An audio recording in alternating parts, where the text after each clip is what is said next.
สมัยการนี้เนี่ยได้ยกดังปีการลูกคือมีนเฉินข้างแม่แต่เนี่ยอ๋อเนี่ยก็ดังได้แม่เนาะถ้าบุคคลได้จีเนี่ยมีนหรือบุคคลได้จีมหาสไทยก็ไต่แต่ใหญ่ท่าเนี่ยได้จีเนี่ยมีนหรือมหาสไทยไต่แต่เกจีเนี่ยจังเนี่ยได้ทั่วการบ้านประโดมเราซีเฉินข้างแม่แต่หายเนี่ยได้ดูคือมีนเฉินด้วยគ្នាมูลค่าไอเกเนี่ยอ๋อเนี่ยจำนวนตีมวยซอกยืนชกอีกทั่วการได้ยังอ๋อได้บ้านเรียนอ๋อได้บ้านดังสัก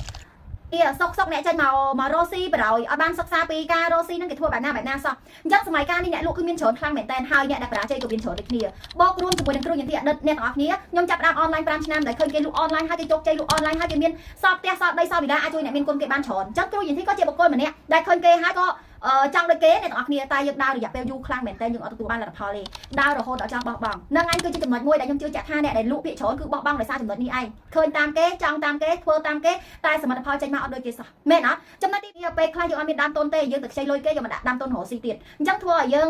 ដើរទៅមុខអត់រួចធ្វើឲ្យយើងជាពាក់អំណុលគេត្រឡប់ទៅធ្វើការវិញដើម្បីគេរលុយសងគេនឹងក៏មានច្រើនដែរអញ្ចឹងគ្រូយ៉ាងទីអនុវត្ត3ចំណុចនេះឲ្យបានផលចង់ចែករំលែកអ្នកទាំងអស់គ្នាចំណុចទី1អ្នកទាំងអស់គ្នាបើសិនជាអ្នកចង់ចេញរកស៊ីមុននឹងចេញរកស៊ីត្រឡប់មកមើលខ្លួនឯងសិនព្រោះថារឿងមួយហ្នឹងអ្នកទាំងអស់គ្នាជាអ្នកធ្វើហើយអ្នកទាំងអស់គ្នាជាអ្នកទទួលខុសត្រូវដែរត្រឡប់មកសួរខ្លួនឯងថាធ្វើតាមគេឬធ្វើដើម្បីក្តីសម័យខ្លួនឯងឧទាហរណ៍គ្រូយ៉ាងទីធ្វើលក់អនឡាញដំបូងគឺធ្វើតាមគេទេអត់មានក្តីសម័យថានឹងចង់លក់ដើម្បីជួយមនុស្សនឹងចង់លក់ដើម្បីដោះស្រាយបញ្ហាមនុស្សនឹងចង់លក់ដើម្បីគេដោះស្រាយវិបត្តិមនុស្សគេវិបត្តិមានបញ្ហាផ្ទៃមុខដងខ្លួនវិបត្តិអីគេបញ្ហាផ្លូវចិត្តវិបត្តិអីគេបញ្ហាការលក់បុគ្គលមួយចំនួនលក់អត់ដាច់នឹងឯងគឺជាចំណុចមួយដែលគ្រូយ៉ាងទីអតីតលក់អត់មានក្តីសម័យទេតែនៅពេលមួយដែលឆ្នាំ2022ដែលចេញពីសម័យ COVID ហើយណាគ្រូយ៉ាងទីក៏ចាប់ផ្ដើមមើលខ្លួនឯងថាហេតុអីបានជាគេលក់ទៅមុខខ្ញុំលក់អត់ទៅមុខដោយសារចំណុចមួយគឺគ្រូយ៉ាងទីអត់មានគោលដៅច្បាស់លាស់និងក្តីសម័យខ្លួនឯងច្បាស់លាស់អញ្ចឹងត្រឡប់មកមើលសិនថាអ្នកទាំងអស់គ្នាមានការជឿលើខ្លួនឯងហើយមានគោលដៅច្បាស់លាស់ក្តីសម័យច្បាស់លាស់សម្រាប់ខ្លួនឯងហើយនៅចំណុចទី2ដែលគឺមានក្តីសម័យហើយមានការជឿហើយត្រូវតែរកចំណេះជំនាញផ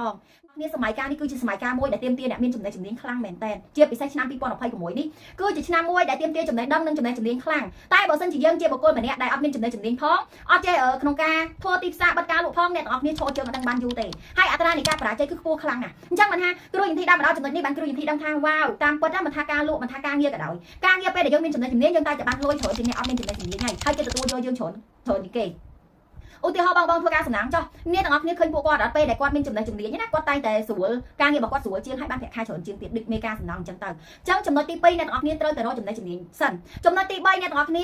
ាថែទាំផ្លូវចិត្តឲ្យល្អអ្នកទាំងអស់គ្នាដឹងមកចត់បុគ្គលណាក៏ដោយដែលត្រូវការប្រាថ្នាភាពរីកចម្រើនបិទការលក់បានអ្នកទាំងអស់គ្នាត្រូវថែផ្លូវចិត្តដោយសារពេលដែលយើងដើរគឺយើងជួបបទពិសោធន៍ច្រើនខ្លាំងមែនតើបទពិសោធន៍គេបញ្ហាអតិថិជនឆ្លើយមិនទិញអតិថិជនឆ្លើយចាំសិនអតិថិជនឆ្លើយចេះចយច្រើនខ្លាំងមែនតើជាពិសេសអ្នកទាំងអស់គ្នានៅពេលដែលអ្នកទាំងអស់គ្នាធ្វើអត់មានលទ្ធផលមិនខ្វះទេអ្នកដែលថាឲ្យអ្នកមិនខ្វះទេអ្នកដែលនិយាយឲ្យអ្នកបាក់ទឹកចិត្តហើយជាពិសេសអ្នកទាំងអស់គ្នាអត់មានអ្នកគ្រប់គ្រងទៀតអញ្ចឹងអ្នកទាំងអស់គ្នាត្រូវតែថែផ្លូវចិត្តខ្លួនឯងឲ្យបានហើយសម័យកាលនេះគឺជាសម័យកាលមួយដែលចិត្តគឺសំខាន់ខ្លាំងមែនតើអ្នកដែលបាក់បង់កម្លាំងចិត្តអត់ដើរទៅមុខដោយសារគេដោយសារគាត់គឺបាត់បង់កម្លាំងចិត្តមួយជឿលើខ្លួនឯងទី2មនុស្សមជ្ឈដ្ឋានខាងក្រៅនឹងឯងអញ្ចឹងចំណុចទី3គឺផ្លូវចិត្តគឺសំខាន់ចំណុចទី4យើងត្រូវតែដឹងពីអតិថិជនគោលដៅរបស់យើងឧទាហរណ៍ថានេះគឺជាបុគ្គលម្នាក់ដែលលក់អនឡាញ cosmetic អញ្ចឹងខ្ញុំត្រូវតែដឹងថាអ្នកណាខ្លះដែលត្រូវទិញផលិតផលខ្ញុំអូខេអ្នកលក់កៅអៅត្រូវតែដឹងខ្លះអ្នកណាខ្លះទិញកៅអៅអ្នកវ័យប្រហែលអូខេអ្នកលក់ម្ហូបអាហារត្រូវតែដឹងថាអ្នកណាខ្លះទិញម្ហូបអាហារនេះមែនទេឧទាហរណ៍អ្នកលក់តម្លៃយើង$10ឡើងទៅយើងត្រូវតែដឹងថាអ្នកណាហ៊ានទិញម្ហូបអាហារនេះយើងត្រូវតែដឹងអញ្ចឹងចំណុចទី4ថែមឲ្យអតិថិជនគោលដៅគឺសំខាន់ណោះបើសិនជាអ្នកត្រូវការប្រាថ្នាចង់ដឹងក្មួយការជ្រៅជាងនេះទៀតគ្រូយន្តមានខតមួយដ៏អស្ចារ្យខ្លាំងបំផុតជួយដល់វេទមន្តកំពូលអ្នកលក់សម្រាប់បុគ្គលដែលត្រូវការប្រាថ្នាចង់ពង្រីកការលក់ពង្រឹងការលក់ហើ